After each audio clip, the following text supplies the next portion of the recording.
আসসালামু আলাইকুম। আশা করি তোমরা সবাই ভালো আছো। অর্থনীতির আরো একটি ক্লাসে তোমাদের সবাইকে স্বাগত জানাচ্ছি। আমি রিফাত রিদওয়ান। আজকের ক্লাসে আমরা তোমাদের অর্থনীতি প্রথম পত্রের দ্বিতীয় অধ্যায়ের চাহিদার আয় স্থিতিস্থাপকতা, চাহিদার আড়াআড়ি স্থিতিস্থাপকতা এবং যোগানের দাম স্থিতিস্থাপকতা সম্পর্কে আলোচনা করব। তো দেখো, স্থিতিস্থাপকতা হলো যে স্বাধীন চলকের আপেক্ষিক বা শতাংশিক পরিবর্তনের ফলে অধীন চলকের যে আপেক্ষিক বা শতাংশিক পরিবর্তন হয় তার অনুপাত বা তার হারকে কি বলে? স্থিতিস্থাপকতা বলে। অর্থাৎ স্বাধীন চলক যে পরিবর্তন হচ্ছে এর সাথে সাথে অধীন চলকও পরিবর্তন হচ্ছে, এটা আমরা জানি। কিন্তু স্বাধীন চলকের পরিবর্তন হওয়ার সাথে সাথে অধীন চলকের পরিবর্তন হওয়ার মাত্রাটা আসলে কিরকম? এটা কি অনেক বেশি হারে পরিবর্তন হচ্ছে, নাকি কম হারে পরিবর্তন হচ্ছে, নাকি অল্প মানে সাধারণ হারে পরিবর্তন হচ্ছে? মানে কোন হারে বা কোন মাত্রায় পরিবর্তন হচ্ছে, এটা কিন্তু আমরা স্থিতিস্থাপকতার মাধ্যমে জানতে পারি। ঠিক আছে? আচ্ছা, তো আজকে আমরা পড়বো চাহিদার আয় স্থিতিস্থাপকতা। এখানে আয় হলো আমাদের স্বাধীন চলক এবং চাহিদা হলো আমাদের অধীন চলক। তার মানে আমরা বুঝতে পারি যে আয়ের বা স্বাধীন চলকের আপেক্ষিক বা শতাংশিক পরিবর্তনের ফলে চাহিদার যে আপেক্ষিক বা শতাংশিক পরিবর্তন হয় তার অনুপাত বা তার হারকে কি বলে? স্থিতিস্থাপকতা বলে। এবং এই স্থিতিস্থাপকতার নাম হলো কি? চাহিদার আয় স্থিতিস্থাপকতা। আচ্ছা, আমরা যখন চাহিদা বিধি পড়েছি তখন আমরা একটা জিনিস কিন্তু পড়েছি, সেটা কি? যে সেটা বলেছি যে অন্যান্য অবস্থা অপরিবর্তিত রেখে যখন কোনো দ্রব্যের দাম কমে তখন ওই দ্রব্যের চাহিদা বাড়ে, আর যখন দাম বাড়ে তখন চাহিদা কমে। তো এখন চাহিদা বিধির শুরুতেই আমরা যখন বলছি যে অন্যান্য অবস্থা অপরিবর্তিত রেখে, এখন কোন কোন অবস্থা? তো দেখো, এই অবস্থাগুলোর একটা হতে পারে আয়। সেটা কিরকম? যে আমরা জানি যে চাহিদার সাথে দামের একটা সম্পর্ক আছে, চাহিদার সাথে দামের একটা সম্পর্ক আছে। তো এখন চাহিদার সাথে কি শুধু দামের সম্পর্ক আছে, আর কোনো কিছু সম্পর্ক নাই? উত্তর হলো আছে। চাহিদার সাথে শুধু দামের না, বরং আরো অনেক কিছুর সম্পর্ক আছে। তার মধ্যে একটা হলো কি? আয়। অর্থাৎ চাহিদার সাথে আয়ের একটা সম্পর্ক আছে। তো এজন্যই আমরা চাহিদা বিধিতে বলি যে অন্যান্য অবস্থা অপরিবর্তিত রেখে, অর্থাৎ চাহিদাকে প্রভাবিত করতে পারে এমন যত কিছু আছে, এই আয়ের মতো যত কিছু আছে সবগুলো অপরিবর্তিত থাকবে বা সবগুলো ফিক্সড থাকবে। কারণ সবগুলো ফিক্সড থেকে তারপর দাম যদি বাড়ে চাহিদা কমবে, দাম কমলে চাহিদা বাড়বে। তাহলে আমরা বুঝতে পারি যে চাহিদার উপর কিন্তু আয়ের একটা ডিপেন্ডেন্সি আছে, বা চাহিদাকে কিন্তু আয় কি করতে পারে? প্রভাবিত করতে পারে। তাহলে দেখো যে চাহিদার আয় স্থিতিস্থাপকতা দ্বারা আসলে এটা বোঝাচ্ছে যে আয় যখন কোনো ব্যক্তির বেড়ে যায় স্বাভাবিকভাবে, একদম স্বাভাবিক কথা বলতেছি, আমরা আরো ডিটেলসে যাব। তো দেখো, স্বাভাবিকভাবে যদি কোনো ব্যক্তির মান্থলি ইনকাম 20,000 টাকা থেকে যখন 50,000 টাকা হয়ে যায়, তখন স্বাভাবিকভাবে ওই ব্যক্তির পকেটে অনেক বেশি টাকা থাকবে। আর বেশি টাকা থাকলে ওই ব্যক্তি বেশি বেশি খরচ করবে। এটা তো একদম স্বাভাবিকভাবেই আমরা বুঝতে পারি। তার মানে আমরা বুঝতে পারলাম যে চাহিদার সাথে সাথে কিন্তু আয়েরও একটা সম্পর্ক আছে, যে আয় যখন বাড়ে স্বাভাবিকভাবে তখন চাহিদা বেড়ে যায়। তো এখন আয় বাড়লে সাধারণ দ্রব্য আছে, গিফেন দ্রব্য আছে, বিলাসবহুল দ্রব্য আছে, এবং আয় বাড়ার সাথে সাথে এই যে তিন ধরনের যে দ্রব্যের কথা আমরা বললাম, এই দ্রব্যগুলোর সাথে কিন্তু আয় বাড়ার সাথে সাথে একটা সম্পর্ক কিন্তু তখন বিরাজ করে। তো এই সম্পর্কগুলো সম্পর্কে আমরা আরো ডিটেলসে দেখো পড়তেছি। তো দেখো, চাহিদার যে আয় স্থিতিস্থাপকতা বা ইনকাম ইলাস্টিসিটি অফ ডিমান্ড, এটাকে সংক্ষেপে আমরা বলি কি? ইউআই। কি বলি? সংক্ষেপে আমরা বলি হলো ইউআই। তাহলে দেখো, দেখো চাহিদার আয় স্থিতিস্থাপকতা যে সংজ্ঞা আছে, যে ক্রেতা বা ভোক্তার আয়ের আপেক্ষিক বা শতাংশিক পরিবর্তনের ফলে, আপেক্ষিক বা শতাংশিক পরিবর্তনের ফলে চাহিদার পরিমাণের যে আপেক্ষিক বা শতাংশিক পরিবর্তন ঘটে তার মাত্রাকে আয় স্থিতিস্থাপকতা বলে। আচ্ছা, বুঝলাম। তো এখন আমরা এটা নির্ণয় করব। এখন আমরা কি করব? নির্ণয় করব। তো দেখো, স্থিতিস্থাপকতার সূত্র আমরা জানি, জানি না? জানি। তো সেটা কি? যে অধীন চলকের আপেক্ষিক পরিবর্তন ডিভাইডেড বাই স্বাধীন চলকের আপেক্ষিক পরিবর্তন। তো এখানে আয় হলো আমাদের স্বাধীন চলক এবং চাহিদা হলো আমাদের অধীন চলক। তাহলে অধীন চলক উপরে থাকবে, স্বাধীন চলক কি থাকবে? নিচে থাকবে। তো আমরা লিখলাম যে চাহিদার শতাংশিক পরিবর্তন ডিভাইডেড বাই স্বাধীন চলক আয়ের শতাংশিক পরিবর্তন। তো আমরা স্বাভাবিকভাবে যদি শতাংশিক লেখাটা না থাকতো, চাহিদার পরিবর্তন এটাকে আমরা কিভাবে প্রকাশ করতাম? ডেল্টা কিউ দিয়ে। কি দিয়ে? ডেল্টা কিউ দিয়ে। তো এখন যেহেতু শতাংশিক পরিবর্তন আছে, তো এজন্য এই ডেল্টা কিউকে আমরা কিউ দিয়ে ভাগ করব। আর কিউ হলো আমাদের প্রাথমিক বা মূল চাহিদা। কিউ কি? আমাদের প্রাথমিক বা মূল চাহিদা। তো মনে করো কোনো একটা পণ্যের, কোনো একটা নির্দিষ্ট পণ্যের, মনে করো আপেল, আপেল একটা পণ্য বা আপেল একটা দ্রব্য।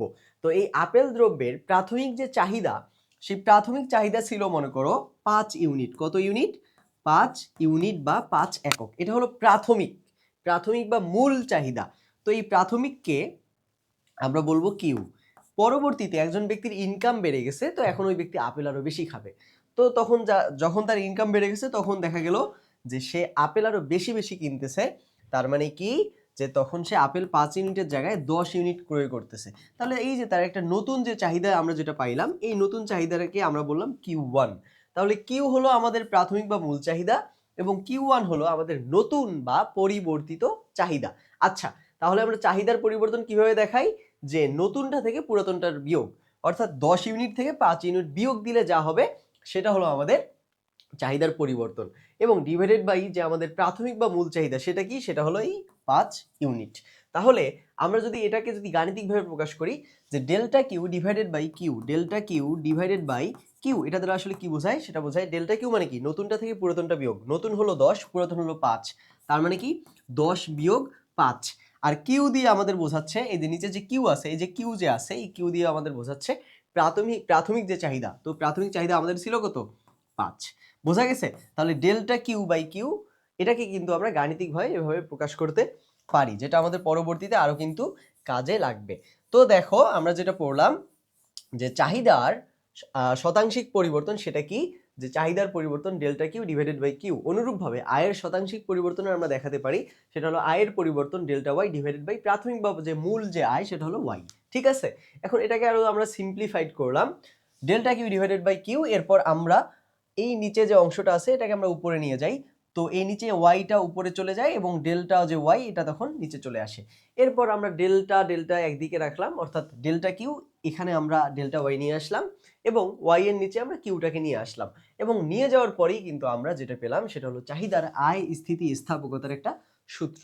তো এটা খুবই খুবই গুরুত্বপূর্ণ, এটা তোমরা একদম ভালোভাবে এটা মাথায় রাখবা যে চাহিদার আয় স্থিতি স্থাপকতার সূত্র হলো delta Q divided by delta Y into Y divided by Q. কি? Delta Q divided by delta Y into Y divided by Q. বোঝা গেছে? এটা হলো চাহিদার আয় স্থিতি স্থাপকতার একটা সূত্র, খুবই খুবই গুরুত্বপূর্ণ একটা সূত্র। ঠিক আছে? আচ্ছা, এখন তোমার যদি মনে করো পরীক্ষার হলে যদি এটা মাথায় না থাকে, এটা যদি মাথায় না থাকে যে চাহিদার আয় স্থিতি স্থাপকতার সূত্র তো আমি পড়েছি কিন্তু এখন মাথায় নেই, তখন তুমি কি করবা? তখন এই যে আমরা প্রসেস যেটা আছে, যে প্রসেসে আমরা এই সূত্রটা পাইলাম, এই প্রসেসটা জাস্ট মাথায় রাখবা। তাহলে সূত্র ভুলে গেলেও তুমি কিন্তু এই প্রসেস ফলো করে তুমি কিন্তু সূত্রে আবার চলে আসতে পারবা। তো এই প্রসেসটাও ইম্পর্টেন্ট, সূত্রটা আরো বেশি বেশি ইম্পর্টেন্ট। তো এরপর দেখো যে সাধারণ দ্রব্যের ক্ষেত্রে চাহিদার আয় স্থিতি স্থাপকতা কত হয় আর গিফেন দ্রব্যের ক্ষেত্রে চাহিদার আয় স্থিতি স্থাপকতা কত হয়, এটা এখন আমরা দেখব। স্বাভাবিকভাবেই দেখো আমরা শুরুতে একটা কথা বলে নেই যে সাধারণ দ্রব্যের ক্ষেত্রে চাহিদার আয় স্থিতি স্থাপকতা এটা হয় ধনাত্মক। এটা কি হয়? ধনাত্মক। এটা কি হয়? ধনাত্মক হয় বা পজিটিভ হয়। আর গিফেন দ্রব্যের ক্ষেত্রে, সাধারণ দ্রব্যের ক্ষেত্রে ধনাত্মক হয় আর গিফেন দ্রব্যের ক্ষেত্রে কি হয়? এটা হয় ঋণাত্মক। কি হয়? ঋণাত্মক। এখন আমরা অঙ্ক করার মাধ্যমে এটা দেখো দেখার চেষ্টা করতেছি। আর সাধারণ দ্রব্য আর গিফেন দ্রব্যের পার্থক্য তো তোমরা জানো, এটা আমরা পড়েছি। সাধারণ দ্রব্য কি? যে আমাদের নিত্য প্রয়োজনীয় দ্রব্য, আমাদের বেঁচে থাকার জন্য স্বাভাবিকভাবেই আমরা দৈনন্দিন যে পণ্যগুলো ইউজ করি, যে দ্রব্যগুলো আমরা কনজিউম করি, সেগুলো হলো আমাদের সাধারণ দ্রব্য। যেমন মনে করো চাল, ডাল, তেল, এগুলো হলো কি? সাধারণ দ্রব্য। আর গিফেন দ্রব্য কি? গিফেন দ্রব্য হলো যে একদম খুবই অর্থনৈতিক মন্দা চলতেছে, তখন জীবন বাঁচানোর জন্য অনন্যোপায় হয়ে আমি যে পণ্যটা খাই, যে পণ্যটা আমি ভোগ করি, সেটা হলো আমাদের গিফেন দ্রব্য। বোঝা গেছে? আচ্ছা, যেমন মনে করো গ্রামের মধ্যে এক ধরনের শাক পাওয়া যায়, ওই শাকটা সাধারণভাবে কেউই খায় না। তো ওটা বনে জঙ্গলে ওই শাকটা হয়, বাজারেও বিক্রি হয় না। তো যারা গরিব মানুষ তারা ওই শাকটা খায়। তো যখন দারিদ্রতা দেখা দেয় বা অর্থনৈতিক মন্দা যখন দেখা দেয়, দুর্ভিক্ষ যখন দেখা দেয়, তখন দেখা যায় কি যে ওই যে বনে জঙ্গলে যে শাকটা কেউই খাইতো না, ওই শাকটাই মানুষ এখন নিয়ে বাজারে বিক্রি করতেছে। এখন যে ব্যক্তি গরিব, দরিদ্র, সে কি করবে? বাজার থেকে তো ওই শাকটাই কিনে নিয়ে এসে সে খাবে, কারণ ওটারই এখন দাম কম, ওটাই সে এখন পাচ্ছে। তো যখন সে জীবন বাঁচানোর জন্য, মানে যেটা সে বাধ্য হয়ে খাচ্ছে জীবন বাঁচানোর জন্য, যে জীবন আমার বাঁচাইতে হবে যেমনিই হোক, ওই পণ্যটা হলো গিফেন দ্রব্য। আর সাধারণ দ্রব্য হলো সাধারণভাবে আমরা যে দ্রব্যগুলো ভোগ করে থাকি জীবন বাঁচানোর জন্য, সেগুলো হলো সাধারণ দ্রব্য। তো সাধারণ দ্রব্যের ক্ষেত্রে চাহিদার আয় স্থিতি স্থাপকতা হয় ধনাত্মক এবং গিফেন দ্রব্যের ক্ষেত্রে চাহিদার আয় স্থিতি স্থাপকতা হয় কি? ঋণাত্মক। এবার আমরা এই সূত্র অনুযায়ী আমরা দেখার চেষ্টা করি যে আসলেই এই স্থিতিস্থাপকতা ধনাত্মক এবং ঋণাত্মক হয় কিনা।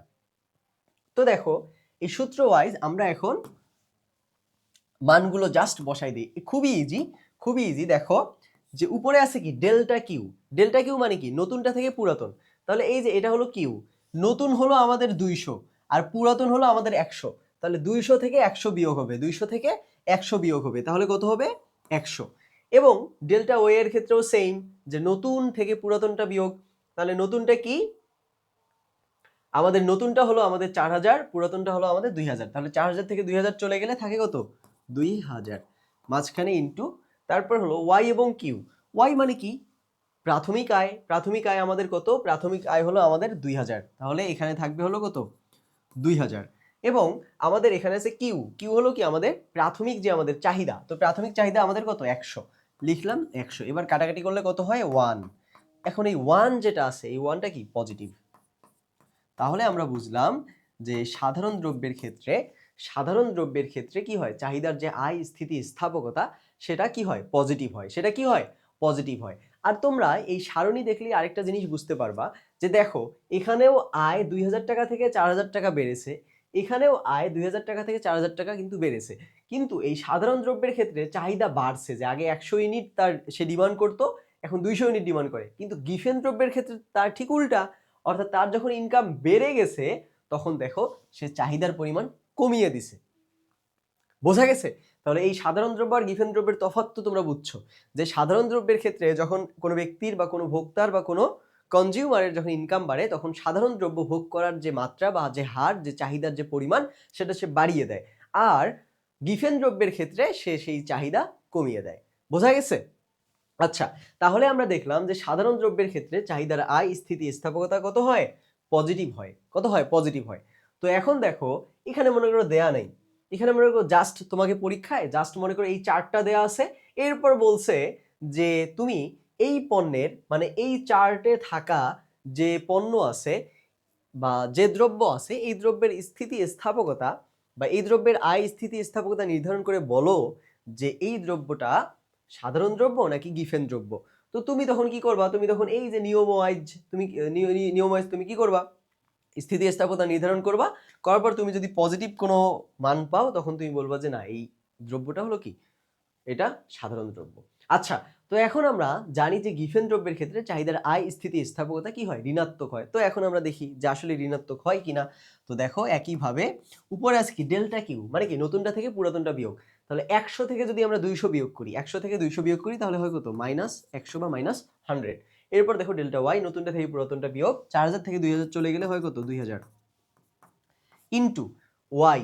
ওয়াই কি আমাদের প্রাথমিক ইনকাম, ওয়াই কি আমাদের প্রাথমিক আয়, সেটা কত 2000। আচ্ছা, এরপর আমাদের কি আছে, আমাদের কিউ হলো আমাদের কত, কিউ হলো আমাদের প্রাথমিক চাহিদা। তাহলে আমাদের প্রাথমিক চাহিদা কত, প্রাথমিক চাহিদা হলো আমাদের কত 200। আচ্ছা, তাহলে এখন দেখো এই 2000 2000 যদি কেটে দাও তাহলে এখানে থাকে কত, এখানে থাকে হলো -হাফ অথবা 0.5। এখন এটা হলো আমাদের লেস দ্যান 0, তার মানে কি এটা হলো আমাদের নেগেটিভ বা ঋণাত্মক, নেগেটিভ বা ঋণাত্মক। ঠিক আছে, বোঝা গেছে? তাহলে তাহলে আমরা দেখো এটা আমরা দেখলাম যে সাধারণ দ্রব্যের ক্ষেত্রে চাহিদার যে আয় স্থিতি স্থাপকতা সেটা আমরা পেলাম 1, এবং গিফেন দ্রব্যের ক্ষেত্রে যে চাহিদার আয় স্থিতি স্থাপকতা এটা আমরা পেলাম -হাফ বা -0.5। বোঝা গেছে? তাহলে আমরা এটা বুঝলাম যে সাধারণ দ্রব্যের ক্ষেত্রে চাহিদার যে আয় স্থিতি স্থাপকতা সেটা আমাদের হয় পজিটিভ, এবং গিফেন দ্রব্যের ক্ষেত্রে চাহিদার আয় স্থিতি স্থাপকতা এটা হয় কি আমাদের ঋণাত্মক বা নেগেটিভ। তো এটা খুবই খুবই গুরুত্বপূর্ণ, কিন্তু পরীক্ষায় আসতে পারে চাহিদার আয় স্থিতি স্থাপকতা, এটা খুবই ভালোভাবে মাথায় রাখো। আর এখানে আরেকটা জিনিস তোমরা আবারও বলি মনে রাখবা যে সাধারণ দ্রব্যের ক্ষেত্রে আয় বাড়লে চাহিদার পরিমাণও বেড়ে যায়, কিন্তু গিফেন দ্রব্যের ক্ষেত্রে আয় বাড়লে চাহিদার পরিমাণ কিন্তু কমে যায়। এটার বাস্তব উদাহরণ মনে করো দেই। তো মনে করো একটা দেশে দুর্ভিক্ষ চলতেছে, খুবই করুণ দশা। তো ওই সময় মানুষের পকেটে টাকা পয়সা নেই, খুবই কম ইনকাম, খুবই কম উপার্জন। তো তখন মানুষ দেখো চাল ডাল তেল এগুলো কেনার সামর্থ্য তখন নেই, তখন মানুষ কি করলো, তখন সবচেয়ে সস্তায় মনে করো পাওয়া যায় আলু। তো আলু দেখো যদি আমি চাল কিনি তাহলে চাল সিদ্ধ করতে হয়, আবার ভাত তো শুধু শুধু খাওয়া যায় না, ভাতের সাথে ডাল, সবজি, তরি তরকারি কিনতে হয়, অনেক কিছু কিনতে হয়। তো আমার এগুলো কেনার যখন সামর্থ্য থাকে না, তখন মানুষ স্বাভাবিকভাবে কি করে, তখন সে আলু কেনে। কি কারণে? কারণ আলু স্বাভাবিকভাবে পানিতে সিদ্ধ করে কিন্তু আলুটা লবণ দিয়ে খাওয়া যায়। তো দেখো, তো আলু হলো একটা গিফেন দ্রব্য। যখন কোনো একটা অঞ্চলে দুর্ভিক্ষ চলে, ওই অঞ্চলের জন্য আলু হলো কি গিফেন দ্রব্য। আচ্ছা, এটা আমরা ধরে নিলাম, এটা আমরা এজিউম করে নিলাম।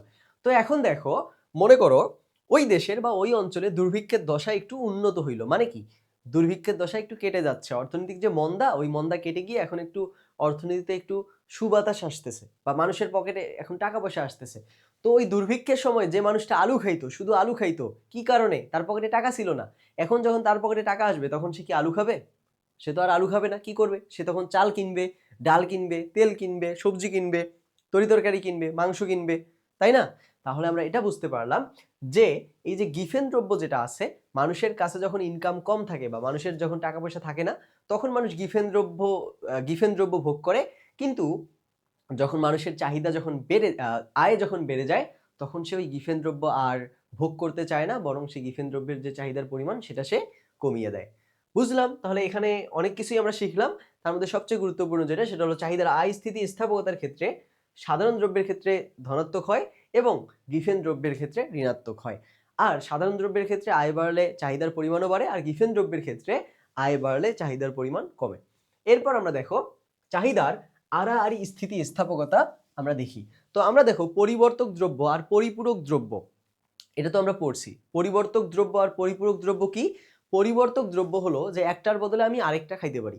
যে চা এবং কফি আছে, চা এবং কফি আছে, দুইটাই তো প্রায় সমান ইউটিলিটি বা প্রায় সমান উপযোগ আমাকে দিচ্ছে, তাই না?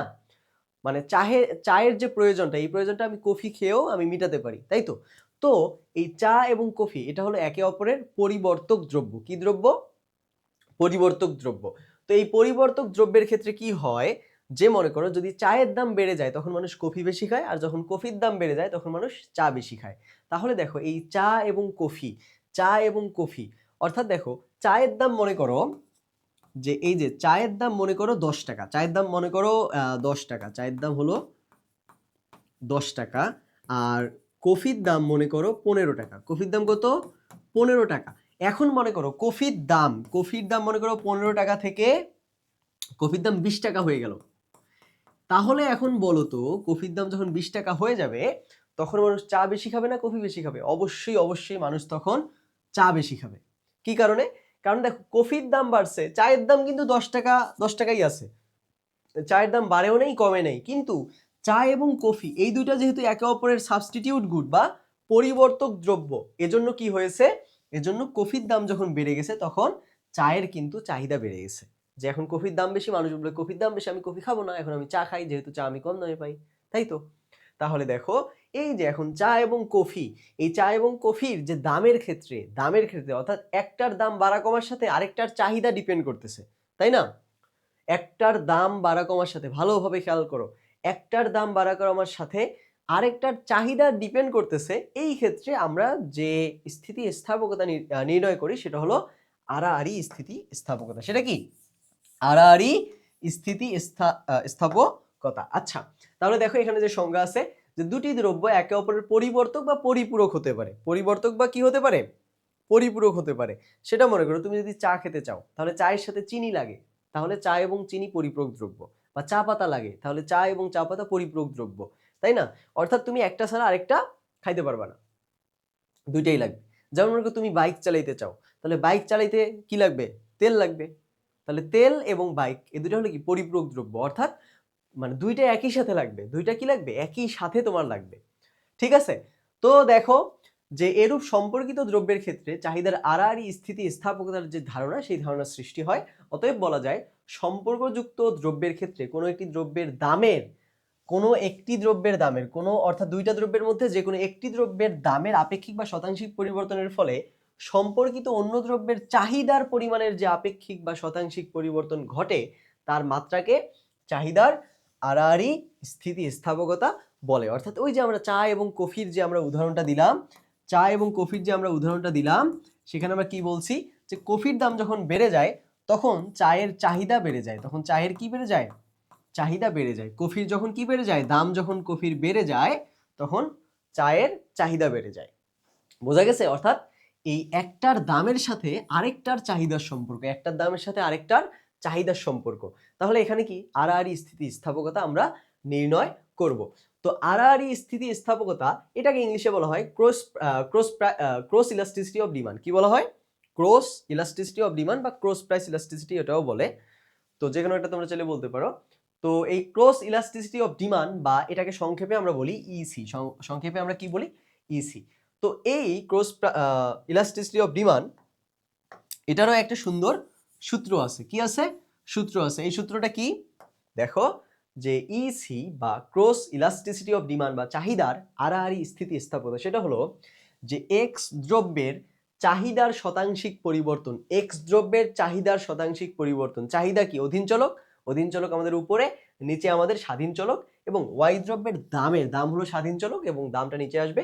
তো এক্স দ্রব্যের চাহিদার আর শতাংশিক পরিবর্তন ডিভাইডেড বাই ওয়াই দ্রব্যের দামের শতাংশিক পরিবর্তন। তো দেখো এক্স দ্রব্যের চাহিদার পরিবর্তন, এক্স দ্রব্যের কি? চাহিদার পরিবর্তন। তো দেখো যে এক্স যে দ্রব্য আছে, এক্স দ্রব্যের চাহিদা, তো এক্স দ্রব্যের চাহিদা কি? কোয়ান্টিটি অফ এক্স, তাই না? এক্স দ্রব্যের এটা হলো প্রাথমিক চাহিদা। আর পরিবর্তনটা আমরা দেখানোর জন্য কি বলি? একটা ডেল্টা দিই। তাহলে এক্স দ্রব্যের যে চাহিদার পরিবর্তন সেটা হলো কি? Delta Q x. আর যেহেতু শতাংশিক আমাদের দেখাতে হবে, এজন্য প্রাথমিক যে চাহিদা আছে সেটা দিয়ে আমরা জাস্ট ভাগ করে দিব, delta Q X divided by Q X. এরপর দেখো ওয়াই দ্রব্যের দামের শতাংশিক পরিবর্তন, ওয়াই দ্রব্যের দামের শতাংশিক পরিবর্তন, তার মানে কি? দামের যে পরিবর্তন আছে সেটাকে প্রাথমিক যে দাম আছে সেটা দিয়ে ভাগ করতে হবে। তাহলে ওয়াই দ্রব্যের দামের পরিবর্তন কি? ডেল্টা পি ওয়াই, ডেল্টা, দেখো ডেল্টা পি ওয়াই, পি মানে কি? প্রাইস। আর প্রাইসটা কোন পণ্যের, কোন দ্রব্যের? সেটা হলো ওয়াই দ্রব্যের। তাহলে delta P Y divided by Y দ্রব্যের প্রাথমিক দাম, ওয়াই দ্রব্যের ডিভাইডেড বাই পি ওয়াই, অর্থাৎ ওয়াই দ্রব্যের প্রাথমিক যে দাম ছিল সেটা, প্রাথমিক যে দাম ছিল কি সেটা। বোঝা গেছে? তো দেখো আমরা যদি চা আর কফি দিয়ে যদি আমরা বলি যে চা এবং কফি, চা এবং কফি, বোঝা গেছে? তো দেখো এই যে কফি, এই কফির মনে করো দাম আগে ছিল কত? কফির দাম মনে করো আগে ছিল 15 টাকা, পরবর্তীতে কফির দাম হয়ে গেছে কত? 20 টাকা, অর্থাৎ দাম বেড়ে গেছে। তাহলে এই 15 হলো এখানে পি ওয়াই, অর্থাৎ এটা হলো আমাদের প্রাথমিক যে আমাদের বা প্রাথমিক যে দাম সেটা পি ওয়াই। আর ডেল্টা পি ওয়াই হলো কি? আমাদের নতুনটা থেকে, এবং ডেল্টা পি ওয়াই এটা আমরা কিভাবে নির্ণয় করব? যে পরবর্তীতে প্রথমে কফির দাম ছিল 15 টাকা, পরবর্তীতে নতুন করে কফির দাম হয়েছে 20 টাকা। তাহলে আমাদের নতুন আমাদের প্রাইস কোনটা? নতুন হলো আমাদের 20, পুরাতন প্রাইস হলো আমাদের 15। তাহলে এই ডেল্টা পিওয়াই মানে কি? 20 মাইনাস 15 বা 15 বা 20 বিয়োগ 15। বোঝা গেছে? আর আমাদের পিওয়াই কি? পিওয়াইটা হলো আমাদের প্রাথমিক যে দাম সেটা, অর্থাৎ 15। আচ্ছা, তো তাহলে আমরা বুঝলাম যে চাহিদার এক্স দ্রব্যের চাহিদার শতাংশিক পরিবর্তন কিভাবে দেখাতে হয় এবং ওয়াই দ্রব্যের দামের শতাংশিক পরিবর্তন কিভাবে দেখাতে হয় সেটা আমরা বুঝলাম। এরপর ওই আগের মতোই দেখো এটাকে আমরা জাস্ট উল্টায় নিব, পিওয়াইটা, এই পিওয়াইটা উপরে চলে গেছে, এটা নিচে চলে আসছে ডেল্টা পিওয়াই। এরপর আমরা জাস্ট ডেল্টা যে দুইটা আছে একসাথে একদিকে রাখলাম, পিওয়াই এবং কিউএক্স এ দুটোকে আরেক দিকে রাখলাম। তাহলে আমরা একটা সূত্র পাইলাম। এই সূত্রটা হলো চাহিদার আড়াআড়ি স্থিতিস্থাপকতার সূত্র। সেই সূত্রটা কি? যে delta Q X divided by delta P Y into P Y divided by Q X. বুঝা গেছে? Delta Q X divided by delta P Y into P Y divided by Q X. তো এটা হলো চাহিদার আড়াআড়ি স্থিতিস্থাপকতার একটা সূত্র। তো এটাও কিন্তু তোমাদের জন্য খুবই খুবই গুরুত্বপূর্ণ, এটা জাস্ট মাথায় রাখবা। এবং এই সূত্রটা আমরা কিভাবে পাইলাম, জাস্ট এই প্রসেসটা মনে রাখবা, তাহলেই কিন্তু হয়ে যাবে। তো এরপর দেখো, তো আমরা ওই যে আমরা পড়ছি যে দ্রব্যের মধ্যে যে সম্পর্ক থাকে, এই সম্পর্ক 3 ধরনের হতে পারে। কি কত ধরনের হতে পারে? 3 ধরনের হতে পারে। পরিবর্তক দ্রব্য, পরিপূরক দ্রব্য, আবার সম্পর্কহীন দ্রব্য কিন্তু হতে পারে। তো এখন আমরা এই স্থিতিস্থাপকতা নির্ণয় করার মাধ্যমে, চাহিদার আড়াআড়ি স্থিতিস্থাপকতা নির্ণয় করার মাধ্যমেই কিন্তু আমরা বুঝতে পারবো যে কোন দ্রব্যটা পরিবর্তক দ্রব্য, কোন দ্রব্যটা পরিপূরক দ্রব্য এবং কোনটা সম্পর্কহীন দ্রব্য। তাহলে দেখো যে এখানে একটা কথা বলা আছে যে পরিবর্তক দ্রব্যের ক্ষেত্রে আড়াআড়ি স্থিতিস্থাপকতা হয় কি? ধনাত্মক। পরিবর্তক দ্রব্যের ক্ষেত্রে ধনাত্মক হয়, পরিপূরক দ্রব্যের ক্ষেত্রে ঋণাত্মক হয় এবং সম্পর্কহীন দ্রব্যের ক্ষেত্রে স্থিতিস্থাপকতা কত হয়? 0 হয়। তো এখন তাহলে আমরা এখানে যে একটা ম্যাথ আছে এটা আমরা করে দেখার চেষ্টা করি যে আসলেই পরিবর্তক দ্রব্যের যে স্থিতিস্থাপকতা সেটা আসলেই ধনাত্মক হয় কি না। তো এখানে দেখো এখানে কি আছে, শুরুতেই আছে delta Q X. Delta Q X তার মানে কি নতুনটা থেকে পুরাতনটা বিয়োগ। তাহলে নতুন হলো আমাদের 40, পুরাতন হলো আমাদের 20। তাহলে আমাদের 40 বিয়োগ 20 কত হবে আমাদের 20। তাহলে ডেল্টা কিউ এক্স আমাদের কত হবে 20। এরপর দেখো ডেল্টা পি ওয়াই অর্থাৎ নতুন দাম থেকে পুরাতন দাম, ওয়াই পণ্যের বা ওয়াই দ্রব্যের নতুন দাম থেকে পুরাতন দাম বিয়োগ। তাহলে 60 থেকে 40 গেলে এখানেও হয় কত 20। এরপর গুণ। তারপরে দেখো পি ওয়াই মানে কি ওয়াই দ্রব্যের প্রাথমিক যে দাম, তাহলে ওয়াই দ্রব্যের প্রাথমিক দাম হলো কত 40, ওয়াই দ্রব্যের প্রাথমিক দাম হলো কত 40 এবং কিউ এক্স হলো এক্স দ্রব্যের প্রাথমিক যে চাহিদা সেটা কত 20 হলো। তো এরপর দেখো যদি আমরা কাটাকাটি করি দেখো কত হয় 2। তাহলে 2 এটা হলো আমাদের গ্রেটার দেন 0, যেটা বলতেছে এটা হলো একটা পজিটিভ বা ধনাত্মক। বোঝা গেছে? তাহলে আমরা দেখলাম যে পরিবর্তক যে দ্রব্য আছে এই পরিবর্তক দ্রব্যের ক্ষেত্রে চাহিদার আড়াআড়ি স্থিতিস্থাপকতা সবসময় কি হয় পজিটিভ হয়। এখানে দেখো যে দ্রব্য দুটো আছে চিনি এবং গুড়। তো চিনির বদলে তুমি তো গুড় খাইতে পারো, গুড়ের বদলে আবার তুমি চিনি খাইতে পারো। তার মানে কি একটার যে প্রয়োজন, মানে একটা আমরা যে কারণে খাই ওই যে আমাদের ইউটিলিটি, ওই ইউটিলিটি আমরা অন্য আরেকটা দ্রব্য ভোগ করেও আমরা সেম পাইতেছি। অর্থাৎ চিনি আমরা যে প্রয়োজনে ইউজ করি, গুড়ও কিন্তু ওই প্রয়োজনেই আমরা ইউজ করতে পারি। তাহলে বোঝাই গেল চিনি এবং গুড় এখানে কি পরিবর্তক দ্রব্য। তো এখানে যদি চিনি এবং গুড় যদি না দেয়া থাকে, শুধুই যদি ওয়াই এবং এক্স দেয়া থাকে, এটা যে পরিবর্তক দ্রব্য এটাও যদি না দেয়া থাকে, তাহলে তুমি কিভাবে বুঝবা? তাহলে তুমি বুঝবা যে আমরা যখন এই যে আড়াআড়ি স্থিতিস্থাপকতা যখন আমরা নির্ণয় করব, নির্ণয় করার পর আমরা যখন একটা পজিটিভ যদি কোনো আমরা মান পাই, তখন আমরা বলবো যে এই যে পণ্য দুইটা আছে এই পণ্য দুইটা হলো পরিবর্তক দ্রব্য।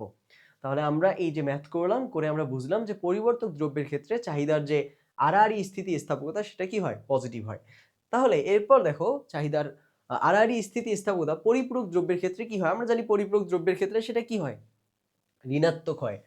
তো এই চা এবং চিনি এ দুটো একে অপরের পরিপূরক দ্রব্য। তুমি চা খাবা চিনি ছাড়া, এটা আবার কেমন? যাদের ডায়াবেটিস ওদের ব্যাপারটা তো এক্সেপশন, তো ওটা বাদ। এমনিতে স্বাভাবিকভাবে ইন জেনারেল সেন্স থেকে যদি চিন্তা করো তাহলে কি চায়ের সাথে স্বাভাবিকভাবে আমরা কি অল্প হলেও চিনি দেই, তাই না? তাহলে চা এবং চিনি হলো কি পরিপূরক দ্রব্য। তাহলে দেখো এখন আমরা দেখি পরিপূরক দ্রব্যের ক্ষেত্রে চাহিদার আড়াআড়ি স্থিতিস্থাপকতা নেগেটিভ হয় কি না। তো দেখো আমরা এখন জাস্ট মানগুলো বসায় দেই। এখানে কি আছে ডেল্টা কিউ এক্স মানে কি নতুনটা থেকে পুরাতনটা বিয়োগ। নতুন হলো আমাদের 50, পুরাতন হলো আমাদের 100। 50 বিয়োগ 100 কত হয় -50 বা -50। বোঝা গেছে? এরপর দেখো ডেল্টা পি ওয়াই নতুন থেকে পুরাতনটা বিয়োগ, তাহলে 60 বিয়োগ 40 কত হয় 20 ইন্টু দেখো এই যে এখানে পি ওয়াই অর্থাৎ প্রাথমিক যে আমাদের চায়ের দাম বা ওয়াই পণ্যের বা ওয়াই দ্রব্যের প্রাথমিক যে দাম সেটা হলো কত 40 দিলাম। কিউ এক্স অর্থাৎ এক্স দ্রব্যের প্রাথমিক যে চাহিদা সেটা হলো কত 100। আচ্ছা হলো। তো এরপর দেখো আমরা যদি এটাকে কাটাকাটি করি তাহলে কত হয় 20 × 40 এবং এখানে কত হয় আমাদের -100 ডিভাইডেড বাই 100 কত হয় -1। তাহলে দেখো এই -1 এটা হলো আমাদের 0 চেয়ে ছোট, যেটা হলো আমাদের কি নেগেটিভ। তাহলে আমরা বুঝলাম যে পরিপূরক দ্রব্যের ক্ষেত্রে চাহিদার যে আড়াআড়ি স্থিতিস্থাপকতা সেটা আমাদের কি হয় নেগেটিভ হয়। সেটা কি হয় নেগেটিভ হয়। বোঝা গেছে? তাহলে আমরা বুঝলাম পরিবর্তক দ্রব্যের ক্ষেত্রে চাহিদার আড়াআড়ি স্থিতিস্থাপকতা সেটা হয় ধনাত্মক, পরিপূরক দ্রব্যের ক্ষেত্রে চাহিদার আড়াআড়ি স্থিতিস্থাপকতা হয় ঋণাত্মক বা নেগেটিভ।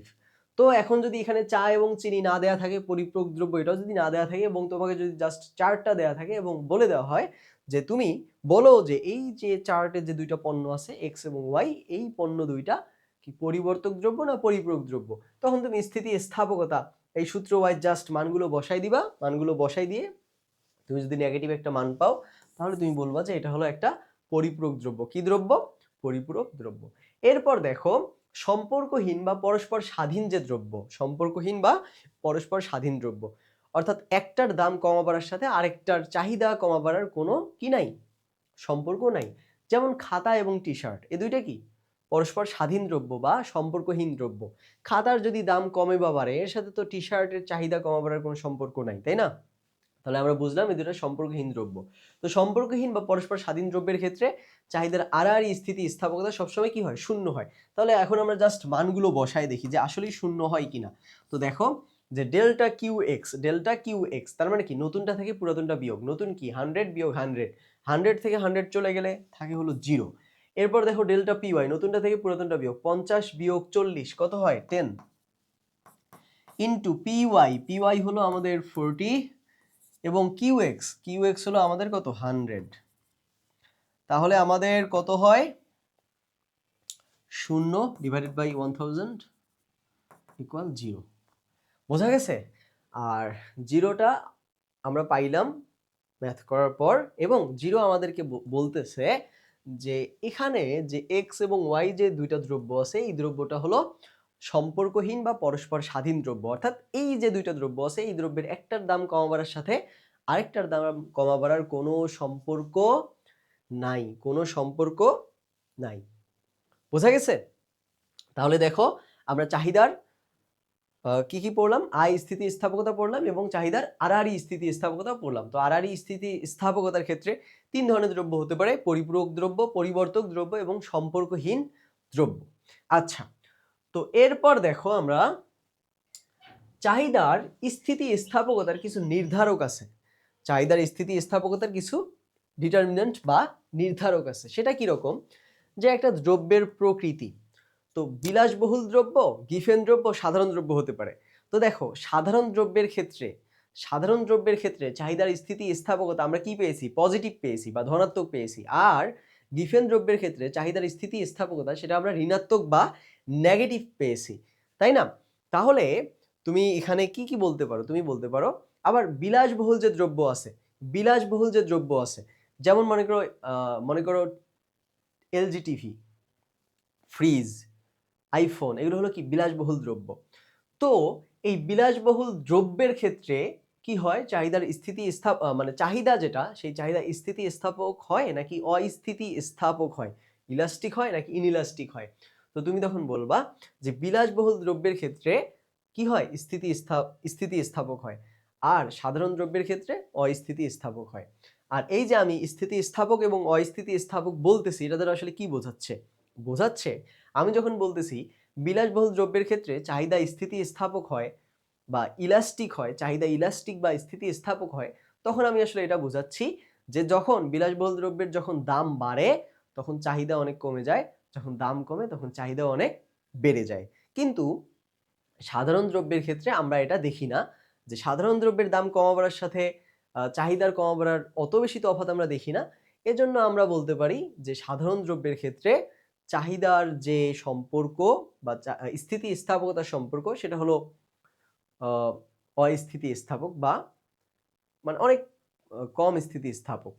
ঠিক আছে, পরিবর্তন হয় কিন্তু অনেক বেশি হারে পরিবর্তন হয় না। তারপর দেখো এই যে বিকল্প দ্রব্যের ক্ষেত্রে অর্থাৎ পরিবর্তক দ্রব্য, পরিপূরক দ্রব্যের ক্ষেত্রে চাহিদার স্থিতি স্থাপক কিরকম হয় সেটা আমরা দেখলাম। আয়ের পরিমাণের উপর চাহিদার স্থিতি স্থাপকতা সেটা ডিপেন্ড করে অনেক ক্ষেত্রে। তারপর দেখো এই যে ভোক্তার অভ্যাস।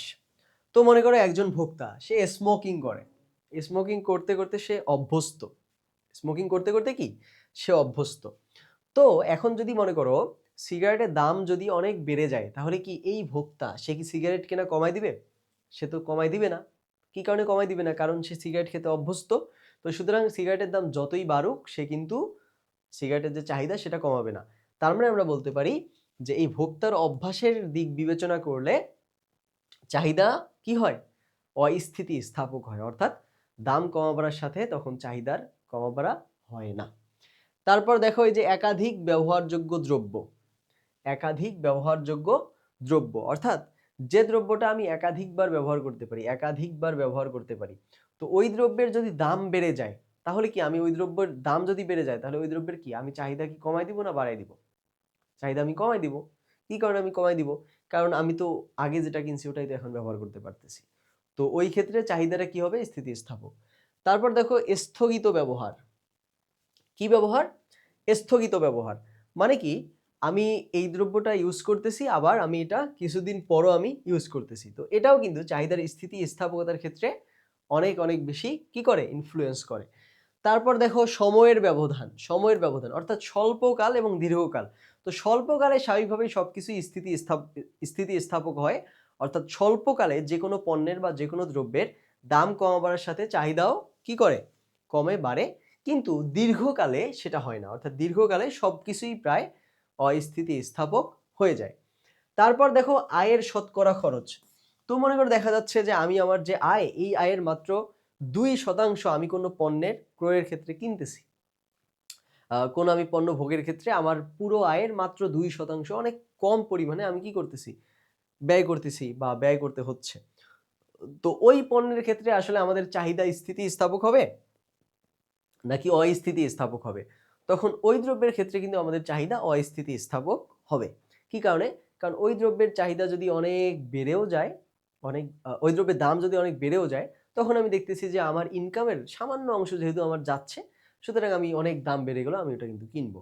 তো আয়ের শতকরা খরচ যখন দেখা যাবে যে আমার আয়ের সামান্যতম অংশ কোনো দ্রব্য কেনার ক্ষেত্রে ব্যয় হচ্ছে, তখন ওই দ্রব্যের দাম যদি অনেক বেড়েও যায়, তবুও আমি ওটা কিনবো। তো ওই ক্ষেত্রে আমার চাহিদা হবে কি? অস্থিতিস্থাপক। আচ্ছা, তো এরপর দেখো কতিপয় যে দ্রব্য আছে, এই দ্রব্যের স্থিতিস্থাপকতা আমরা নির্ধারণ করি যে এগুলো আসলে স্থিতিস্থাপক নাকি অস্থিতিস্থাপক। তো চাল, এই চাল দেখো, চালের যদি দাম বাড়ে তাও আমরা কিনবো, চালের যদি দাম কমে তাও আমরা কিনবো। তার মানে আমরা বুঝলাম যে চালের দাম কমাবার সাথে আমাদের চাহিদার পরিমাণের কিন্তু অত বেশি তারতম্য হচ্ছে না। তার মানে আমরা বুঝলাম চাল হলো একটা অস্থিতিস্থাপক দ্রব্য। তারপর দেখো লবণ, লবণের তো কোনো বিকল্প নাই, অর্থাৎ লবণ লাগেই। এখন লবণের দাম কেজি 50 টাকা থেকে যদি কেজি 200 টাকা হয়ে যায়, তাহলে কি লবণ কেনা কেউ বাদ দিবে? দিবে না, কারণ লবণ ছাড়া তো তরকারি হয় না। তাহলে লবণের দাম যতই বাড়ুক, মানুষ কিন্তু তবুও লবণ কিনবে, তবুও কি করবে? লবণ কিনবে। তাহলে আমরা বুঝলাম যে লবণের যে চাহিদা সেটা হলো অস্থিতিস্থাপক। সিগারেট, এটা হলো একটা অভ্যাসজাত একটা দ্রব্য, অর্থাৎ মানুষ আসক্ত যখন হয়, নেশা যখন করে, বা মানুষ যখন অভ্যাসে যখন পরিণত হয়, তখন সে কি করে? সিগারেট সে কি করে? ইনহেল করে। তাহলে আমরা বুঝলাম যে এই সিগারেটের দাম যদি বেড়ে যায় এবং কোনো ভোক্তা যদি সিগারেট খেতে অভ্যস্ত হয়, তখন কিন্তু সে সিগারেটের দাম বাড়লেও কিন্তু সিগারেট সে খাবে। তাহলে আমরা বলতে পারি যে সিগারেটও হলো আমাদের অস্থিতিস্থাপক। সিগারেটের যে চাহিদা সেটা হলো আমাদের কি? অস্থিতিস্থাপক। অর্থাৎ সিগারেটের দাম যদি বাড়ে তাও কিন্তু চাহিদা কমবে না। তারপর দেখো এই যে চায়ের বিকল্প দ্রব্য কি আছে? কফি আছে, তাই না? তাহলে চায়ের যদি দাম বেড়ে যায়, তাহলে মানুষ কফিতে শিফট করবে, বা মানুষ তখন চায়ের দাম বেড়ে গেছে, মানুষ কফি খাবে। তার মানে আমরা বুঝতে পারি চায়ের যখন দাম বেড়ে যায় তখন চায়ের ডিমান্ড কমে যায়। তার মানে কি? চা হলো স্থিতিস্থাপক। তারপর দেখো ঘড়ি, ঘড়ি আমাদের নিত্য প্রয়োজনীয় একটা পণ্য, তাই না? ঘড়ি আমাদের লাগেই, ঘড়ি আমাদের প্রয়োজন হয়। তো ঘড়ির দাম যদি অনেক বেড়ে যায়, তবুও কিন্তু আমরা ঘড়ি ব্যবহার করব। তবুও আমরা কি করব? ঘড়ি ব্যবহার করব। কারণ এটা আমাদের দৈনন্দিন আমাদের সময় দেখার জন্য, আমাদের নিয়ম মাফিক চলার জন্য ঘড়ি আমাদের প্রয়োজন হয়। তাহলে ঘড়ির দাম যদি বেড়েও যায়, তবুও কিন্তু আমরা ঘড়ি ব্যবহার করব। অর্থাৎ ঘড়ির চাহিদা কিন্তু আমরা কমাই দিব না। তাহলে ঘড়ি হলো আমাদের অস্থিতিস্থাপক দ্রব্য। তারপরে দেখো কলম, কলমের বিকল্প মার্কার আছে, সাইন পেন আছে, তারপর পেন্সিল আছে। তো কলমের বিকল্প অনেক আছে। তখন তাহলে এই কলমের যে চাহিদা, সেই চাহিদাটা হবে কি? স্থিতিস্থাপক। বোঝা গেছে? তারপরে যে জুতা, জুতা দেখো আমাদের লাগতেছে, প্রয়োজন হয়, জুতা আমাদের সবসময় প্রয়োজন হয়। তাহলে জুতার চাহিদা কি? অস্থিতিস্থাপক। অর্থাৎ জুতার দাম যতই বেড়ে যাক আমরা কিন্তু কিনবো। মোটর গাড়ি, এটা বিলাসবহুল দ্রব্য, বিলাসবহুল দ্রব্যের ক্ষেত্রে চাহিদা স্থিতিস্থাপক হয়। অর্থাৎ দাম যদি অনেক বেড়ে যায়, বিলাসবহুল দ্রব্যের চাহিদা কমে, দাম যদি কমে যায়, বিলাসবহুল দ্রব্যের চাহিদা বাড়ে। মোটর গাড়ির ক্ষেত্রেও দেখো, মোটর গাড়ির দাম যদি অনেক বেড়ে যায়, তখন মানুষ কমা কেনাই দিবে। আবার মোটর গাড়ির দাম যদি অনেক কমে যায়, তখন মানুষ কেনা বাড়াই দিবে। তাহলে দেখো এই মোটর গাড়ির যে চাহিদা সেটা হলো স্থিতিস্থাপক। তারপর টেলিভিশন, টেলিভিশনও সেম, বিলাসবহুল দ্রব্য, চাহিদা স্থিতিস্থাপক। আলপিন, অস্থিতিস্থাপক। আলপিনের দাম আর কত টাকা? কত টাকা? সামান্য টাকা, তাই না? একদম সামান্য টাকা। আলপিন কিনতে দেখো মানুষের আয়ের একদম সামান্যতম অংশ কিন্তু ব্যয় হয়। তাহলে আমরা বুঝতে পারি যে আলপিনের যে চাহিদা সেটা হলো অস্থিতিস্থাপক। অর্থাৎ আলপিনের দাম যতই বেড়ে যাক, চাহিদা মানুষ কমায় দেয় না। ওষুধ, ওষুধ হলো অস্থিতিস্থাপক। ওষুধ কি? অস্থিতিস্থাপক। কি কারণে? কারণ ওষুধ হলো নিত্য প্রয়োজনীয় দ্রব্য, বা একেবারেই খুবই প্রয়োজনীয়, যেটা আমাদের একদম সুস্থভাবে বেঁচে থাকার জন্য আমাদের প্রয়োজন হয়, তাহলে ওষুধের যে চাহিদা সেটা হলো আমাদের অস্থিতিস্থাপক। তাহলে আমি যখন স্থিতিস্থাপক এবং অস্থিতিস্থাপক বলতেছি, এই দুটার মধ্যে আসলে পার্থক্যটা আসলে কোথায় হচ্ছে? আমি যখন স্থিতিস্থাপক বলতেছি তখন আসলে বোঝাচ্ছি যে দাম কমা বাড়ার সাথে সাথে চাহিদারও অনেক তফাৎ হবে, অনেক তফাৎ হবে, অনেক তফাৎ হবে। যে দাম কমা বাড়ার সাথে স্থিতিস্থাপক যখন বলবো যে দাম কমা বাড়ার সাথে চাহিদারও অনেক তারতম্য হবে, তখন স্থিতিস্থাপক। আর যখন দাম কমা বাড়ার সাথে চাহিদার অত বেশি তারতম্য হবে না, তখন সেটা হবে কি? অস্থিতিস্থাপক। বোঝা গেছে? যেমন মনে করে যে লবণ, লবণের দাম যতই বাড়ুক বা কমুক, মানুষ কিন্তু লবণ কিনবেই। অর্থাৎ লবণের দাম অনেক বাড়লেও বা অনেক কমলেও মানুষ কিন্তু তার যতটুকু প্রয়োজন ততটুকুই কিনবে। তো এজন্য লবণের যে চাহিদা সেটা হলো অস্থিতিস্থাপক।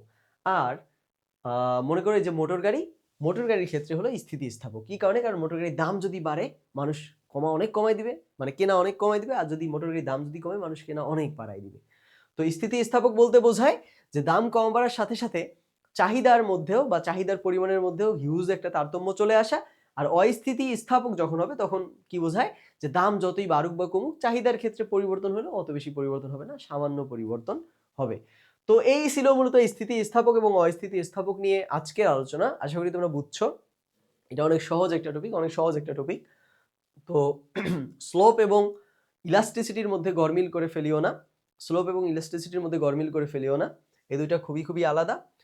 স্লোপ হলো জাস্ট পরিবর্তন, আর ইলাস্টিসিটি হলো শতাংশিক পরিবর্তন। অর্থাৎ স্লোপ সেটা হলো একেবারে অ্যাবসোলিউট ভ্যালুতে দেখায়, আর আমাদের যে ইলাস্টিসিটি এটা আমাদের পার্সেন্টেজ বা শতাংশিক হারে আমাদের দেখায়। তো এই দুইটা আলাদা। এবং স্থিতিস্থাপকতা দেখো, চাহিদার এবং যোগানের স্থিতিস্থাপকতা আছে। চাহিদার দাম স্থিতিস্থাপকতা আমরা পড়েছি, আয় স্থিতিস্থাপকতা আমরা পড়েছি, এবং আড়াআড়ি স্থিতিস্থাপকতাও আমরা পড়েছি। তো এখন যেটা বাকি আছে সেটা হলো যোগানের দাম স্থিতিস্থাপকতা।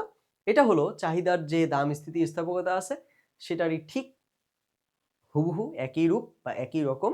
তো চাহিদার জায়গায় জাস্ট যোগান শব্দটাকে যদি রিপ্লেস করে দাও, তাহলে আমরা চাহিদার দাম স্থিতিস্থাপকতা যেভাবে পড়েছি, যোগানের দাম স্থিতিস্থাপকতাও ঠিক সেভাবেই আমরা পড়তে পারবো। তো ওটা তোমরা পড়ে নিও, ওটা একেবারেই ইজি।